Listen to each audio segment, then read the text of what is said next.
इतना कुछ लिखने के बाद भी मेरे इतने कम नंबर आते हैं, क्या करूँ मैं, क्या करूँ? क्या यही सवाल आपका भी है?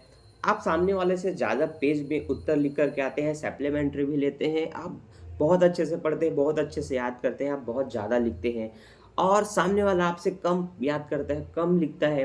वो हो सकता है 12वीं में आपसे कम नंबर भी पाया हो, लेकिन कॉलेज में ज़्यादा नंबर ले आया हो।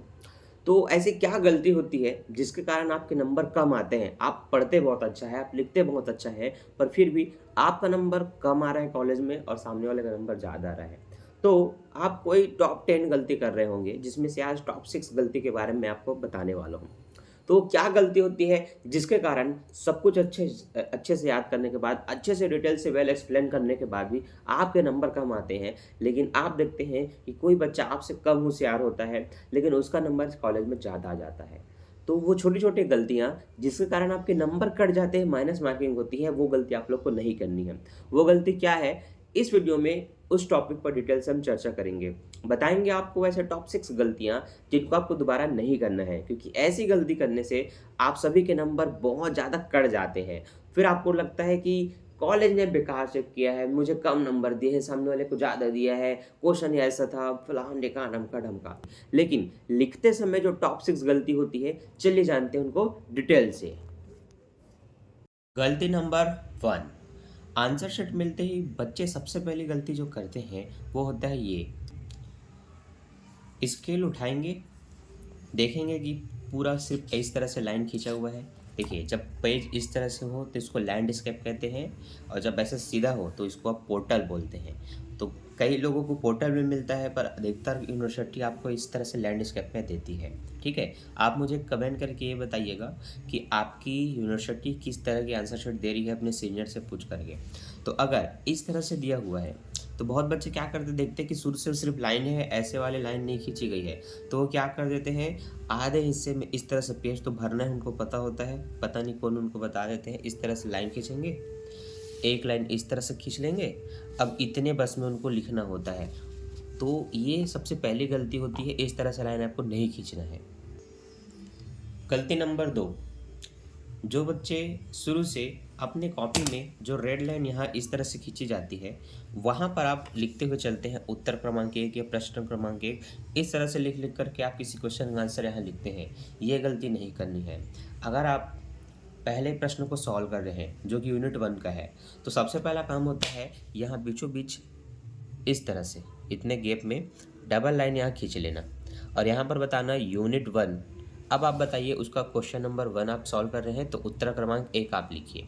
उसके बाद उस पर एक लाइन छोड़ करके या उसको डब्बे में बना करके या फिर वैसे ही छोड़ करके आप एक लाइन छोड़ के नीचे से आप यहाँ शुरू से आप अपने जो भी टॉपिक है उसका हेडिंग दे करके उसकी परिभाषा या अर्थ को स्पष्ट कीजिए।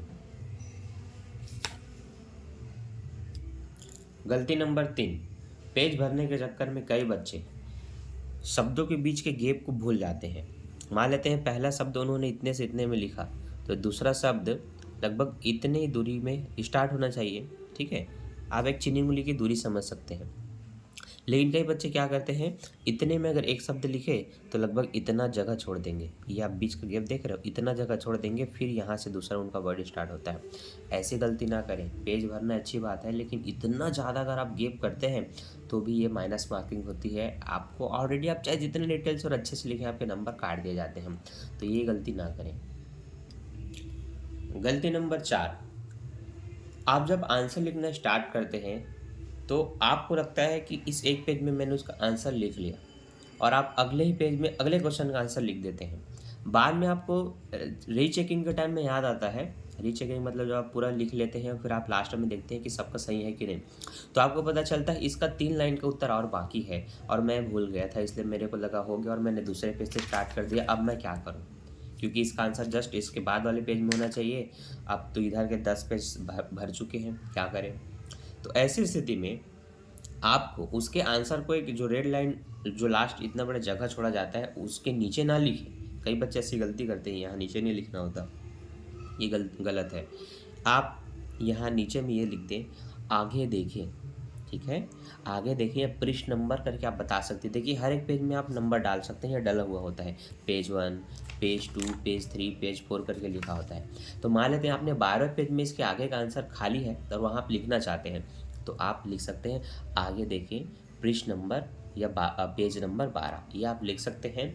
तो जो चेकर्स होगा उसको पता चल जाएगा कि इसके आगे का उत्तर आपको पेज नंबर 12 में आपने लिखा है, तो फिर वो पेज नंबर 12 में जा कर के देखेगा। लेकिन वहाँ पर भी आपको क्या लिख लेना है, जैसे आपने यूनिट 2 का क्वेश्चन 1 सॉल्व किया है या क्वेश्चन वो 2 होगा क्रम के हिसाब से, तो आपको सेम चीज़ वहाँ लिख लेना है 12वें पेज में, यूनिट 2 क्वेश्चन नंबर 2।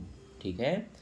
कई बार क्वेश्चन के ए बी हो 2 खंड होते हैं, तो आपने बी को सॉल्व किया होगा तो फिर वहाँ वो उत्तर क्रमांक बी 2 का बी आपको लिखना होता है। ठीक है, याद रखिएगा। गलती नंबर 5, कई क्वेश्चन के आंसर में अंतर पूछा जाता है। तो बच्चे आपने 11वीं 12वीं में जो सीखा है, इस तरह से एक लाइन खींच देना, 2 खंड में डिवाइड कर देना, यहाँ उनका नाम लिख के फिर उत्तर लिखना, ये गलत होता है, इसमें आपकी माइनस मार्किंग होती है। कॉलेज लेवल पे आपको इस तरह से अंतर नहीं लिखना होता। आपको क्या करना है, एक मुख्य हेडिंग में बताना है कि इसके और इसके बीच में निम्न अंतर होती है। तो आपको यहाँ पर एक लाइन खींच के या लाइन बिना खींचे भी आपको लिखना है कि पॉइंट 1 किस टॉपिक पर आप दोनों का अंतर देना चाहते हैं। तो मान लेते हैं परिभाषा ही दोनों का पहला अंतर है, तो परिभाषा लिख करके डैश करके या इसको हाईलाइट करके अब आगे बताइए कि इसकी परिभाषा ये है तथा इसकी परंतु इसकी परिभाषा ये है। ये पहले पॉइंट में आप उन दोनों का अंतर देंगे, एक लाइन छोड़ करके दूसरा कोई हेडिंग दीजिए अंतर का जो आधार होता है, फिर उसमें इन दोनों की अंतर को स्पष्ट कीजिए। आप कॉलम बना करके जो लिखते हैं ये कॉलेज लेवल पे तो उचित नहीं होता, कई प्रोफेसर इसको काट देते हैं और उनके द्वारा ही बताया जाता है कि आपको इस तरह से अंतर नहीं लिखना होता है, बच्चों का काम होता है। तो आई होप आपको ये पता हो कि इस तरह से आपको अंतर नहीं लिखना है। गलती नंबर 6, इस समय जब आप किसी क्वेश्चन का आंसर लिखते हैं बहुत ज़्यादा याद कर करके और आपके स्पेलिंग बहुत मिस्टेक होती है, हिंदी हो चाहे इंग्लिश हो। आप देख रहे हैं पूरे एक पेज का आंसर आपने लिखा, यहाँ गलती है, यहाँ गलती है, यहाँ गलती है, यहाँ गलती है, यहाँ गलती है, यहाँ गलती है। आपको एक पेज में 5 से ज़्यादा गलती दिख रही है जहाँ पर आपने इस तरह से ऐसा करके काट दिया हो। तो सबसे पहली गलती तो इस तरह से ड्र करके काटना नहीं होता। अगर आपने ऐसा काटना सीखा है तो सबसे पहले उस गलती को सुधारिए। बस एक लाइन आपको खींचना होता है कि हाँ वो शब्द गलत है। ठीक है, अगर आपने ऐसा ड्र करके काटा तो वो गलत है, वो इम्प्रेशन ख़राब कर देता है। और अगर आपने एक एक करके भी काटा लेकिन आधे से ज़्यादा 4-5 से ज़्यादा अगर उस पेज में बहुत ज़्यादा कटा हुआ है तो कोई दिक्कत नहीं। उस क्वेश्चन के आंसर को लास्ट के 5-10 मिनट अपने समय बचा करके अगले पेज में लिख दो, ये किसी साफ पेज में लिख दो क्रम डाल करके कि इस मतलब जो भी क ख दूसरे क आप सॉल्व कर रहे थे या ख, वो बिल्कुल हेडिंग डाल करके आप अगले पेज में उसका आंसर लिख दीजिए। ठीक, तो ये थी वो टॉप 6 गलती जिसको करने से आपने अगर अच्छा पूरा सही लिखा है तब भी आपके नंबर कट जाते हैं। पहला, इस तरह से लाइन खींच कर के। दूसरा, हर एक शब्द के बीच में दूरी दे करके। तीसरा, अगर आपको लगता है कि पूरा लिख लिया फिर बाद में कुछ और याद भी आता है लेकिन आप उसको यहीं नीचे में लिख देते हैं, तो ये सब की गलती कारण में नंबर कटती। ठीक से वहाँ क्रम डाल के लास्ट पेज में लिखना होता है। ठीक है, आपको याद रखना है कि गलती होती है तो सिर्फ एक शब्द को काटना है, पूरे कच इस तरह से नहीं करना है। ये कुछ मुख्य गलती होती है जो बच्चों के द्वारा की जाती है। अंतर लिखते समय कॉलम खींच दिया जाता है और फिर अंतर लिखा जाता है, तो ये सब ना करें। अगर आप मैंने जो बताया उन नियमों को ध्यान में रख करके उत्तर में सही तरीके से पेपर में सही तरीके से उत्तर लिखते हैं तो एटलीस्ट आपके 15 में 15 नंबर आने के चांसेस होते हैं अगर आपने पूरा याद करके कंठस्थ लिखा है तो। वरना सब कुछ याद करने के बाद अपने मन से अपने मनोभाव को उतारने के बाद भी आप 15 नंबर के क्वेश्चन आंसर में 8, 9, 7 पाएंगे। इस तरह से आप देखेंगे पूरे 5 क्वेश्चन सॉल्व करने के बाद भी 7 पंचे 35 या 8 पंचे 40 नंबर ही आपको मिलेगा, जिसको देख करके आप रो भी डालेंगे। इसलिए इन गलतियों को दोबारा ना करें। आई होप आपको ये वीडियो हेल्पफुल लगी होगी। इसी तरह के इन्फॉर्मेटिव वीडियो आपके लिए बनाते रहता हूँ ताकि कोई भी बच्चा इन गलतियों से बचे और एग्ज़ाम में अपना बेस्ट परफॉर्मेंस दे। तो आप भी वीडियो को लाइक करके जाइए और दोस्तों के साथ शेयर कीजिए ताकि हर बच्चे को ये गलतियों के बारे में पता चले। मिलता हूँ नेक्स्ट वीडियो में। थैंक्स फॉर वॉचिंग बच्चों।